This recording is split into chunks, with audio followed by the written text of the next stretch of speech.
Hydesville, État de New York, soir du 31 mars 1848. Une petite ferme en bois, au bord d'un chemin boueux. À l'intérieur, deux sœurs, Maggie et Kate Fox, l'une de 14 ans, l'autre de 12.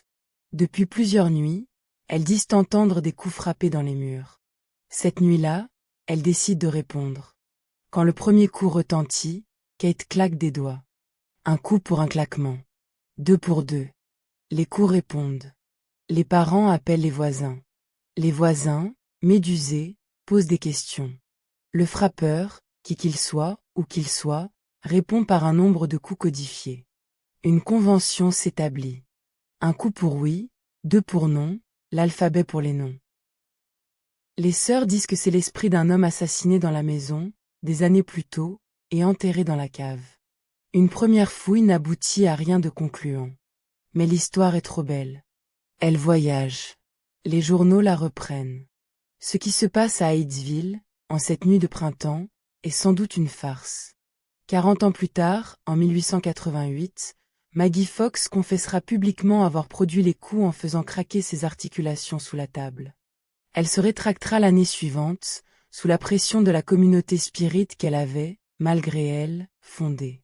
Elle mourra en 1893, dans la pauvreté, au cœur d'une polémique qu'elle n'avait jamais voulu. Mais en 1848, personne ne sait. La nouvelle se répand comme un incendie. 3 mois plus tard, les Fox tournent dans des salles publiques, à New York, à Boston, à Philadelphie. Des centaines de gens viennent les voir.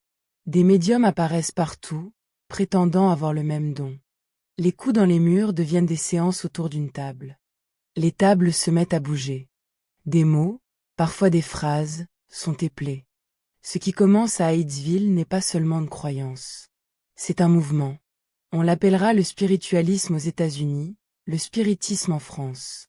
Et il va, pendant un demi-siècle, remplir une partie du monde occidental d'une conviction étrange et puissante. La frontière entre les vivants et les morts, croit-on alors, n'est pas étanche. Quelque chose passe à travers. Quelque chose communique. Et ce quelque chose pourrait, peut-être, être étudié par la science. Cette idée dernière, que le surnaturel pourrait être scientifique, va attirer, dans les décennies qui suivent, des esprits étonnamment sérieux. Et c'est là, précisément, que notre histoire commence à toucher quelque chose qui dépasse la simple anecdote. L'épidémie des tables tournantes éclate dès 1850. Boston en premier, puis New York, puis, par voyageurs et journaux, le mouvement traverse l'Atlantique. À Paris, dès 1853, les salons se mettent à pratiquer ce qu'on appelle alors les expériences. Une douzaine de personnes assises autour d'une table de bois léger, mains à plat, ou en contact léger avec les voisins. On attend. On chante parfois. On invoque. Et la table, parfois, bouge. Pourquoi cet engouement, à ce moment précis? Plusieurs explications coexistent. La première, l'industrialisation a déraciné des millions de gens, les a fait passer de la campagne à la ville, a brisé les structures traditionnelles de deuil. Quand un enfant mourait dans un village au XVIIIe siècle, il était enterré dans le cimetière à côté de l'église, et sa mère pouvait y aller chaque dimanche. Quand un fils mourait dans une usine de Manchester ou de Lyon, il disparaissait dans un cimetière collectif loin de la maison familiale. Le spiritisme, pour beaucoup, fut une réponse à ce déracinement. La deuxième explication, la science elle-même venait de découvrir des phénomènes qui défiaient le sens commun. L'électricité, le magnétisme, les ondes hertziennes plus tard, le télégraphe. On voyait des messages traverser des fils sur des centaines de kilomètres. On voyait des aiguilles bouger sans contact. La science elle-même semblait dire, il y a des forces invisibles, qui agissent à distance, et que nous ne comprenons pas encore. Si l'électricité existe sans qu'on la voie, pourquoi pas les esprits? La troisième explication, les religions traditionnelles, en cette deuxième moitié du XIXe siècle, étaient en crise. Darwin publie L'origine des espèces en 1859. La géologie pousse l'âge de la Terre à des centaines de millions d'années. Le christianisme institutionnel apparaît, à beaucoup, comme un récit fragilisé. Le spiritisme proposait une alternative, pas une religion, disait-il, mais une science empirique du surnaturel. Une religion sans dogme, sans clergé, fondée sur des faits observables. Cette troisième promesse, la science du surnaturel, était la plus séduisante et la plus dangereuse. Elle attirait des médecins, des philosophes, des physiciens. Elle promettait de réconcilier l'esprit critique du XIXe siècle avec le besoin de transcendance qui survivait, malgré tout, à la sécularisation. Et elle allait trouver, dans la France des années 1850, son prophète le plus organisé. Hippolyte Léon Denezer Rivel, né à Lyon en 1794. Éducateur de profession, formé chez le pédagogue suisse Pestalozzi, il a publié plusieurs manuels scolaires de mathématiques et de grammaire. À 62 ans, il est un homme respecté, posé, sans inclination particulière pour le culte. Mais en 1855, il assiste à une séance spirit à Paris. Il est sceptique. Il pose des questions. Et selon son propre récit, les réponses qu'il reçoit, par les médiums, le convainquent peu à peu qu'il y a quelque chose à étudier. Il décide d'enquêter méthodiquement. Pendant 2 ans, il interroge plusieurs médiums, recoupe leurs réponses, élimine les contradictions. Il consigne tout. Il adopte un pseudonyme, Allan Kardec, qu'il dit avoir reçu d'un esprit en séance, et qui l'aiderait, croit-il, à se distancier de son identité d'enseignant. En 1857, à Paris, paraît son grand œuvre. Le livre des esprits. Le livre est structuré comme un catéchisme, questions et réponses, par numéro. 1079 questions au total. Les réponses, dit Kardec, viennent collectivement des esprits, à travers les médiums qu'il a interrogés. La doctrine qu'il en tire est précise. Les esprits existent. Ils survivent à la mort du corps. Ils communiquent avec les vivants à travers certaines personnes sensibles. Ils se réincarnent, dans une succession de vies destinées à les faire progresser moralement. La vie sur Terre n'est qu'une étape. Le but ultime de l'existence est la perfection morale, atteinte à travers de multiples incarnations. Cette doctrine est un mélange étonnant. Elle reprend des éléments du christianisme, l'âme immortelle, la responsabilité morale. Elle emprunte à l'hindouisme et au bouddhisme la réincarnation. Elle se présente comme une science, fondée sur des observations. Le succès est phénoménal. Le livre des esprits devient un best-seller. Kardec écrit 5 autres ouvrages avant sa mort en 1869. Le mouvement qu'il a fondé compte rapidement des centaines de milliers d'adeptes en France, puis dans toute l'Europe latine, puis en Amérique latine. Au Brésil, le spiritisme kardéciste reste aujourd'hui une religion organisée, avec des centres dans toutes les grandes villes, des hôpitaux, des écoles. Mais ce qui nous intéresse ici, ce n'est pas la doctrine. C'est le climat intellectuel qu'elle représente. À la fin du XIXe siècle, le spiritisme et le spiritualisme américain ont atteint un statut qu'aucune doctrine occulte n'avait connu depuis la Renaissance. Ils sont étudiés dans les universités. Ils ont des sociétés savantes. Et ils attirent, c'est le point crucial, quelques-uns des plus grands esprits scientifiques de leur temps. William Crookes est anglais. Né en 1832 à Londres, fils d'un tailleur. Chimiste de formation. À 30 ans, il a déjà découvert un nouvel élément, le thallium, en analysant les spectres des résidus d'usine. Il invente le tube à décharge qui porte son nom, le tube de Crookes, ancêtre direct des écrans cathodiques et des tubes à rayons X. Il deviendra membre de la Royal Society, puis son président, de 1913 à 1915. C'est un scientifique de premier rang. Et c'est un croyant convaincu du spiritisme. Entre 1870 et 1875, Crookes mène une série d'expériences avec plusieurs médiums, dont les plus célèbres sont l'Écossais Daniel Douglas Home et la jeune Anglaise Florence Cook. Il publie ses résultats dans le Quarterly Journal of Science, qu'il dirige. Il prétend avoir observé, dans des conditions qu'il considère comme rigoureusement contrôlées, des phénomènes inexplicables, objets qui se déplacent sans contact, instruments qui jouent seuls, voix qui parlent depuis des espaces vides, et même, dans le cas de Florence Cook, une matérialisation complète d'un esprit nommé Cathy King. Les expériences de Crookes scandalisent la communauté scientifique anglaise. Beaucoup pensent qu'il a été dupé. D'autres pensent qu'il a perdu la tête. Mais Crookes, lui, ne se rétracte pas. Il maintient ses observations jusqu'à la fin de sa vie. Il sera anobli en 1897, il recevra l'Ordre du Mérite en 1910. Il mourra en 1919, président honoré de la Society for Psychical Research qu'il avait contribué à fonder. Oliver Lodge est plus jeune. Né en 1851, physicien anglais, il joue un rôle important dans le développement de la radio, il met au point l'accord syntonique, qui permet de sélectionner une fréquence précise parmi d'autres. Il devient le premier directeur de l'université de Birmingham. Il est anobli en 1902. Lodge s'intéresse au spiritisme depuis longtemps. Mais c'est le 14 septembre 1915, sur le front de Flandre, que sa conviction se cristallise.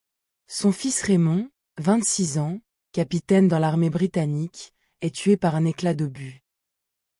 Lodge, dévasté, se tourne vers les médiums dont il avait jusqu'alors étudié les performances de manière distante. Il croit recevoir des messages de Raymond. En 1916, il publie un livre, Raymond, ou La vie et la mort, qui devient un succès énorme dans une Angleterre en deuil de centaines de milliers de soldats. William James est américain. Né en 1842. Frère du romancier Henry James. Est psychologue de formation, professeur à Harvard, l'un des fondateurs de la psychologie scientifique aux États-Unis. Auteur des Variétés de l'expérience religieuse, publié en 1902, qui reste une référence en philosophie de la religion. James, plus prudent que Crookes ou Lodge, n'est pas devenu spiritualiste convaincu. Mais il a passé des années à étudier une médium de Boston, Madame Piper, dont les performances l'intriguaient. Il en concluait, à la fin de sa vie, qu'il y avait dans ces phénomènes quelque chose qui méritait d'être étudié, sans qu'il puisse pour autant prouver l'existence d'esprits indépendants. Il appelait sa position le pluralisme, et soutenait qu'on ne pouvait pas, en l'état des connaissances, exclure la possibilité que la conscience humaine fût plus large que ce que la psychologie standard lui attribuait. Crookes, Lodge, James. 3 noms parmi d'autres. Tous reconnus dans leur discipline. Tous prêts à prendre au sérieux ce que leurs collègues considéraient comme des superstitions. Comment expliquer ce phénomène? Une partie de l'explication est culturelle. À cette époque, la frontière entre science et métaphysique était plus poreuse qu'aujourd'hui. Newton avait passé une grande partie de sa vie à étudier l'alchimie. Faraday était profondément religieux. Maxwell aussi. La science, pour ces hommes, n'était pas séparée d'une recherche plus large sur la nature ultime des choses. Mais il y a une autre raison, plus précise. Les physiciens du XIXe siècle croyaient eux-mêmes en quelque chose d'invisible qui emplissait tout l'univers. Quelque chose qu'ils appelaient l'éther luminifère. Pour comprendre l'éther, il faut revenir à la nature de la lumière. Au XVIIe siècle, Newton soutenait que la lumière était composée de particules.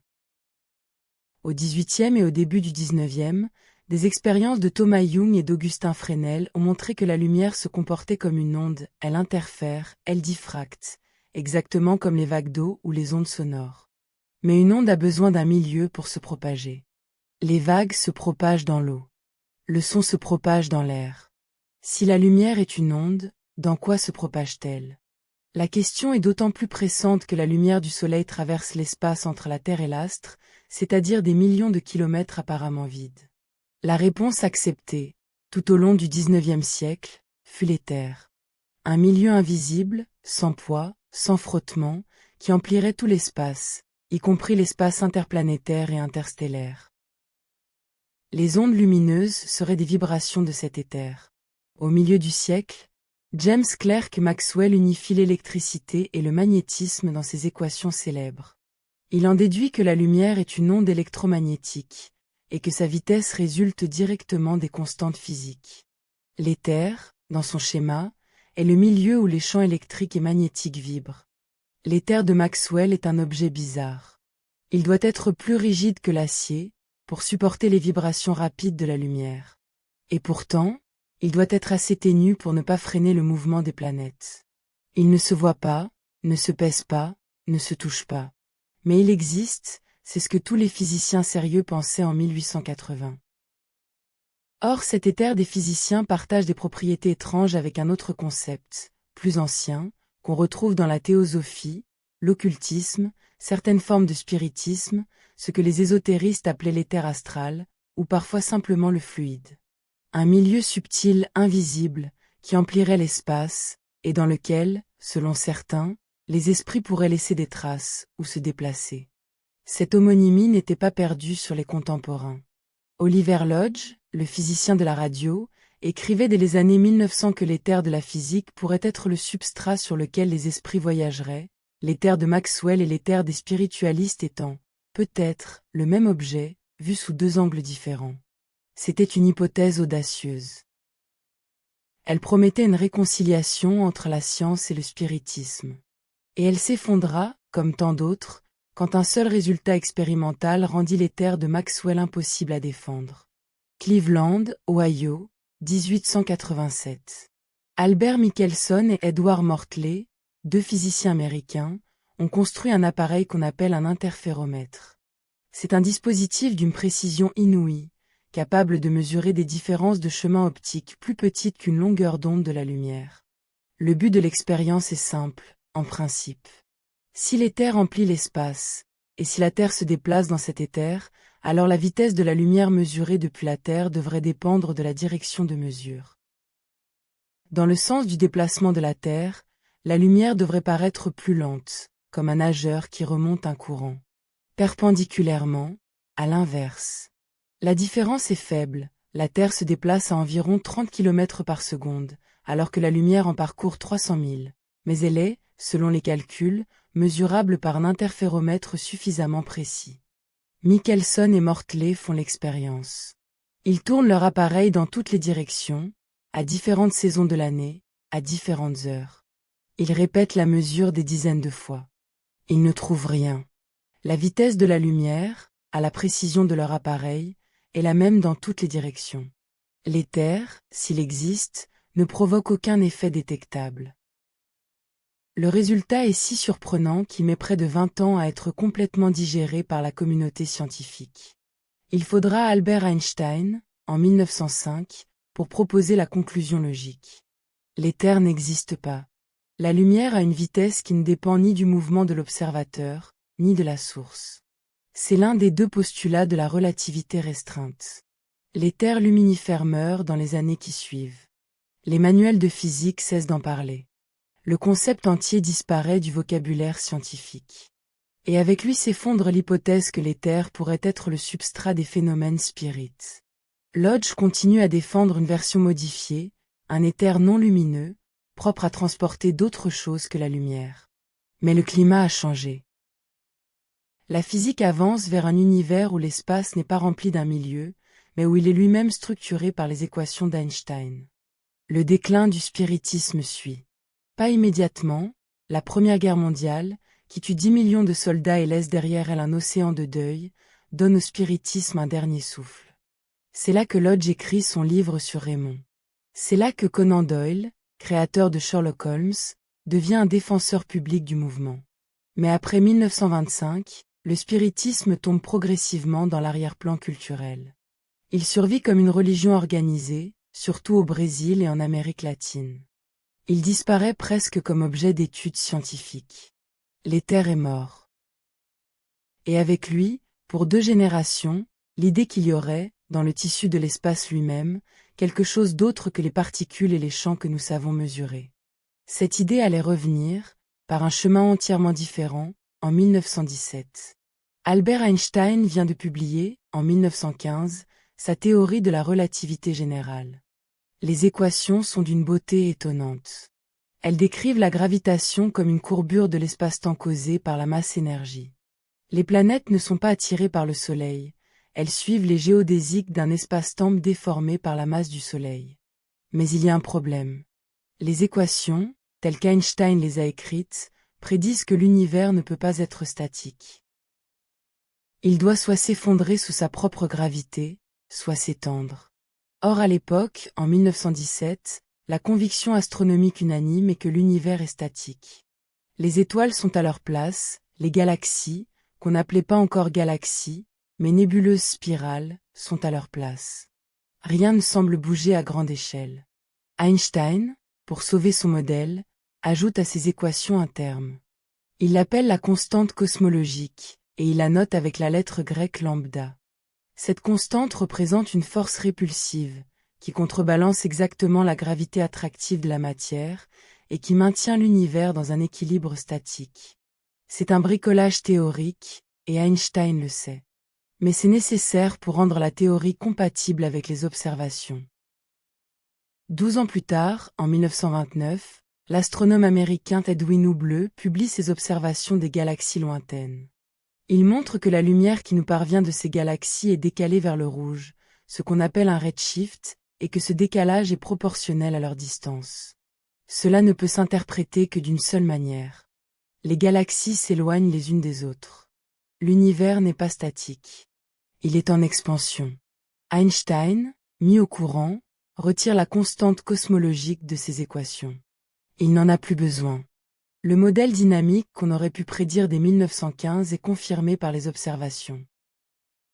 La constante lambda, dit-il selon une formule rapportée par le physicien Georges Gamow dans ses mémoires, fut la plus grande erreur de sa vie. L'attribution de cette phrase à Einstein a été contestée. Gamow, qui la rapporte, n'est pas considéré comme une source toujours fiable. Mais l'esprit en est juste. Einstein, jusqu'à sa mort en 1955, considérera la constante cosmologique comme un ajout artificiel qu'il aurait mieux valu ne jamais proposer. Pendant les 70 années qui suivent, lambda vaut 0 dans les manuels de cosmologie. L'univers est en expansion, mais cette expansion devrait, sous l'effet de la gravité de toute la matière qu'il contient, ralentir progressivement. La question n'est pas de savoir si le ralentissement existe. C'est seulement de savoir s'il sera assez fort pour, un jour, inverser l'expansion et provoquer un effondrement final, ou bien si l'univers continuera de s'étendre indéfiniment, en ralentissant sans cesse. Pour répondre à cette question, à la fin du XXe siècle, 2 équipes d'astrophysiciens vont entreprendre de mesurer le ralentissement. Et ce qu'elles vont trouver dépassera tout ce que personne n'avait imaginé. Berkeley, Californie, et Mont Stromlo, Australie, année 1990. 2 équipes concurrentes travaillent au même problème. Mesurer la vitesse d'expansion de l'univers à très grande distance, pour calibrer son ralentissement. L'outil, dans les 2 cas, est le même. Les supernovas de type 1A. Ce sont des étoiles qui explosent selon un mécanisme bien défini, une naine blanche qui accumule de la masse de sa compagne jusqu'à dépasser une limite critique, puis explose. La luminosité intrinsèque de ces explosions, à de bonnes corrections près, toujours la même. C'est ce qu'on appelle une chandelle standard. Si on connaît leur luminosité absolue, et qu'on mesure leur luminosité apparente sur Terre, on peut en déduire leur distance. Et si on mesure aussi leur redshift, on peut calculer la vitesse d'expansion à différentes époques cosmiques. L'équipe californienne s'appelle le Supernova Cosmology Project. Elle est dirigée par Saul Perlmutter. Elle commence ses observations dès 1988. L'équipe australienne s'appelle le IZ Supernova Search Team. Elle est dirigée par Brian Schmidt, et son membre le plus actif scientifiquement est Adam Riess, jeune chercheur basé à Berkeley puis à Baltimore.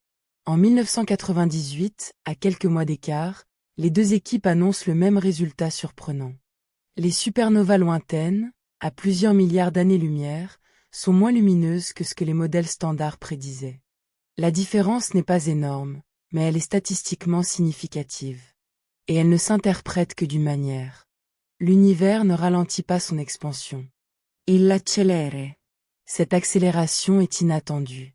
Elle est même inconcevable dans le cadre des équations d'Einstein telles qu'on les utilisait depuis 70 ans. Pour la rendre possible, il faut une force répulsive à grande échelle, qui domine la gravité attractive de la matière à des distances cosmologiques. Il faut, en gros, ressusciter la constante cosmologique d'Einstein, mais sous forme positive non nulle. Cette force, ou ce composant énergétique, est rapidement nommé énergie sombre. Le mot sombre ne veut pas dire menaçant. Il veut dire, simplement, invisible, qui n'émet ni n'absorbe de lumière. Inobservable directement.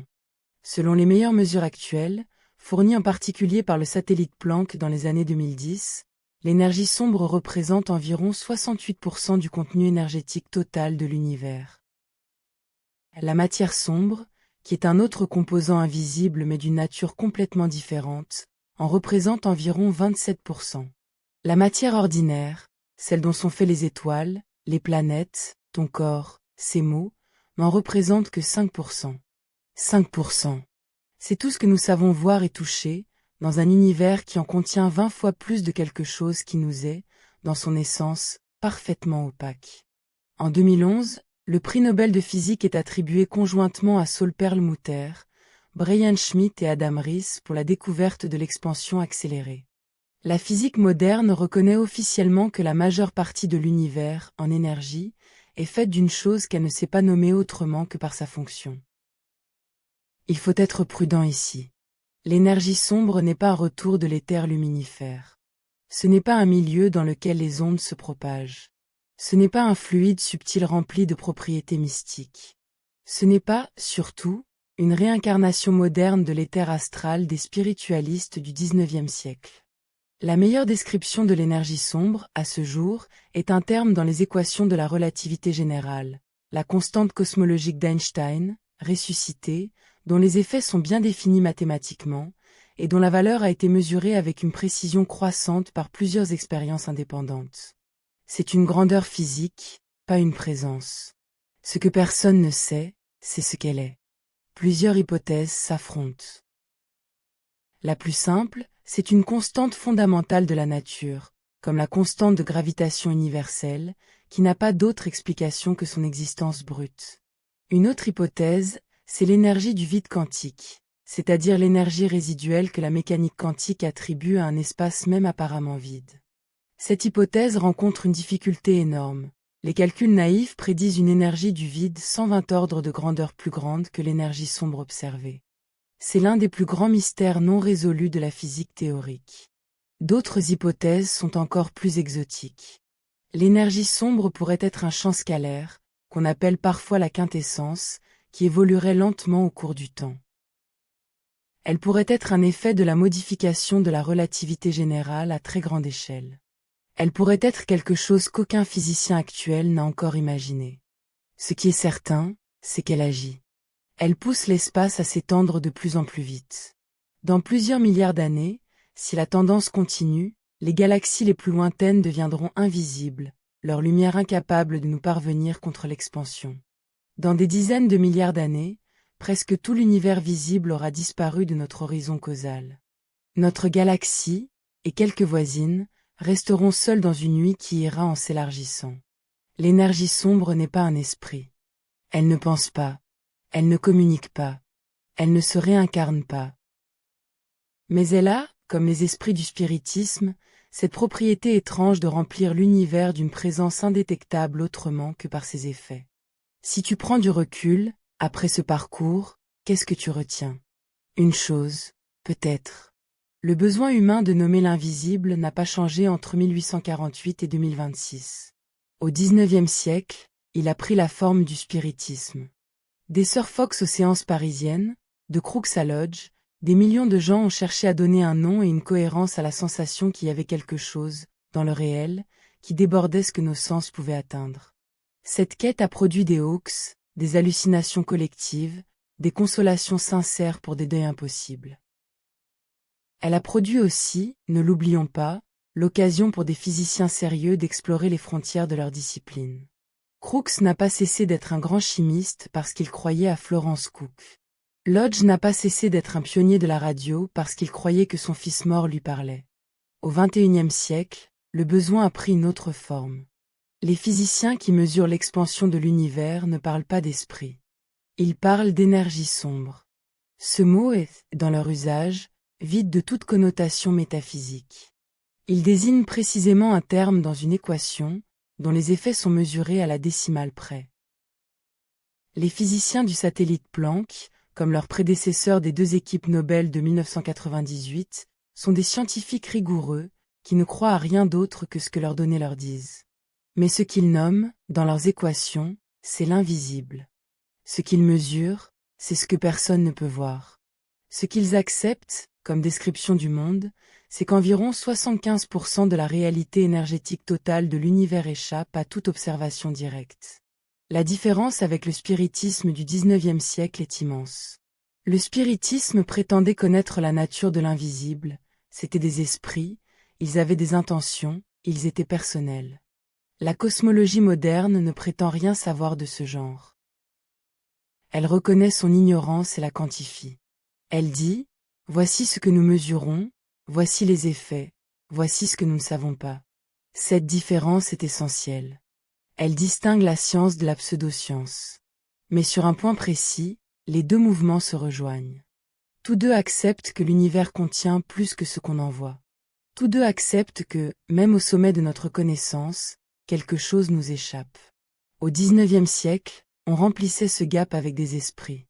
Au XXe, avec un éther qu'on a vu disparaître.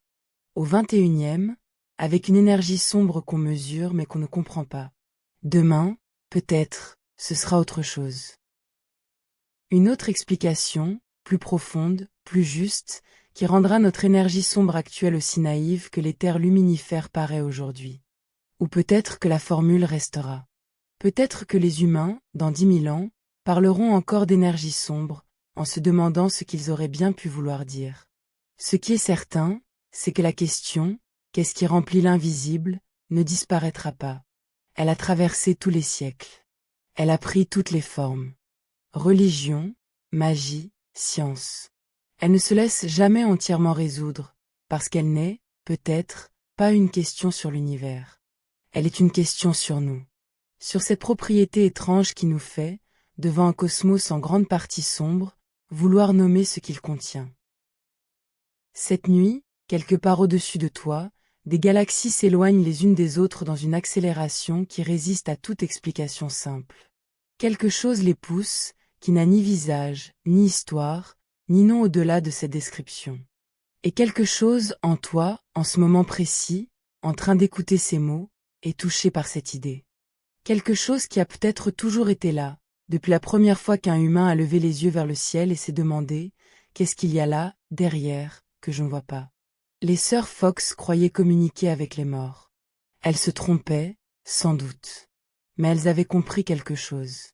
Le réel est plein de présences que nos sens ne touchent pas. Cette intuition-là, dépouillée de ses oripeaux occultes, persiste dans les laboratoires de cosmologie de notre temps. L'invisible n'est pas vaincu.